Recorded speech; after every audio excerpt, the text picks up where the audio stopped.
इस बीच एक बड़ी खबर आपको बता दें, उत्तर प्रदेश के झांसी से, जहां माफिया अतीक अहमद के बेटे की मौत हुई है। सड़क हादसे में अतीक के बेटे अबान की मौत हुई है। इस वक्त की बड़ी खबर आपको बता रहे हैं।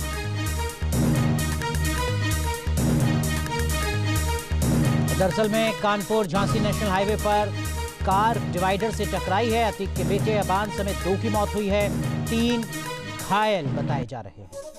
तो माफिया अतीक अहमद के कुल 5 बेटे, जिनमें से 2 जो बड़े बेटे हैं, उनमें से सबसे बड़ा बेटा इस वक्त लखनऊ जेल में बंद है।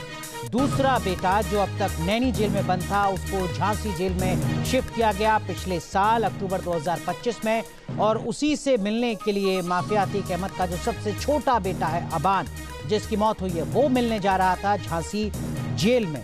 तीसरा बेटा माफिया अतीक का असद अहमद, जिसका अप्रैल 2023 में झांसी में ही एनकाउंटर हुआ था यूपी एसटीएफ के साथ मुठभेड़ में। अतीक के बेटे के साथ उसका दोस्त भी था। हादसे के बारे में उसने क्या कहा, सुनिए जरा।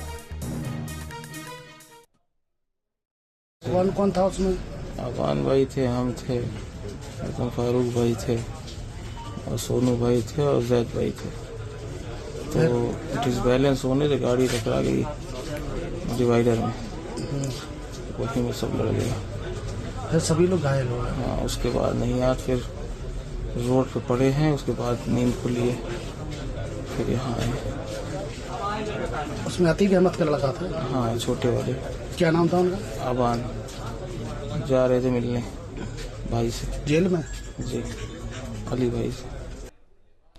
तो जो 3 लोग घायल हुए, उनमें से एक शख्स जो अबान का दोस्त था, जो अबान के साथ उसी कार में प्रयागराज से झांसी जा रहा था, उसको हमने आपको सुनाया। वो किस तरीके से बता रहा है कि क्या कुछ हुआ था। उसने साफ साफ बताया कि किस तरीके से कार का संतुलन बिगड़ा, जिसके बाद ये हादसा हुआ है। और देखिए, अतीक अहमद का जो परिवार है, वो आपको दिखाते हैं हम ग्राफिक के जरिए। अतीक अहमद, जिसकी पुलिस कस्टडी में हत्या हुई, उसकी पत्नी शाइस्ता परवीन, जो तब से अब तक फरार है। अतीक अहमद के कुल 5 बेटे हैं, जैसा हमने बताया। सबसे बड़ा बेटा उमर, जो इस वक्त लखनऊ जेल में बंद है।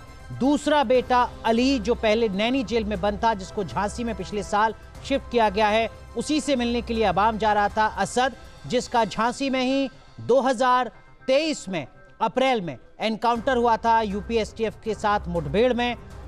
एहजम, चौथा बेटा है, जो अपनी बुआ के साथ रहता है कस्टडी में। और अबान, जिसकी इस हादसे में मौत हुई है। तो ये अतीक अहमद का पूरा परिवार, जिसमें से एक का एनकाउंटर हो चुका है और एक की आज सड़क हादसे में मौत हुई है। 2 बेटे जेल में बंद हैं और एक अपनी बुआ के पास। सीधा रुख करते हैं, हमारे सहयोगी लखनऊ से जुड़ रहे हैं अविनाश सिंह। अविनाश, आपके पास क्या कुछ अपडेट है? और बॉडी का पोस्टमार्टम होगा क्या, या सीधे परिवार को सौंप दिया जाएगा? परिवार की तरफ से कौन जा रहा है बॉडी को रिसीव करने के लिए, क्या कुछ जानकारी अविनाश?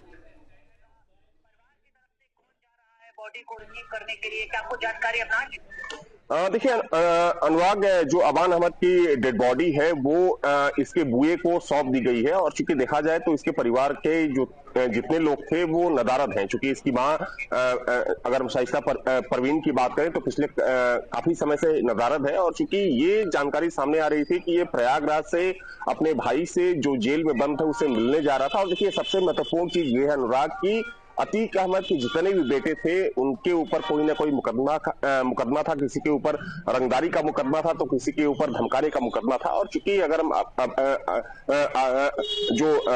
जिसकी मौत हुई है, अगर हम अबान अहमद की बात करें, तो चूंकि ये जानकारी सामने आ रही है कि डिवाइडर से टकराने से इसकी गाड़ी पलटी थी। और चूंकि इसके कई दोस्त उसमें सवार थे, जिनका बयान हम सबने सुना है। लेकिन अब चूंकि पुलिस इस पूरे मामले की छानबीन कर रही है, और पुलिस का यह कहना है कि पूरी तफ्तीश के बाद ही इस पूरे मामले को लेकर कोई बयान जारी किया जाएगा।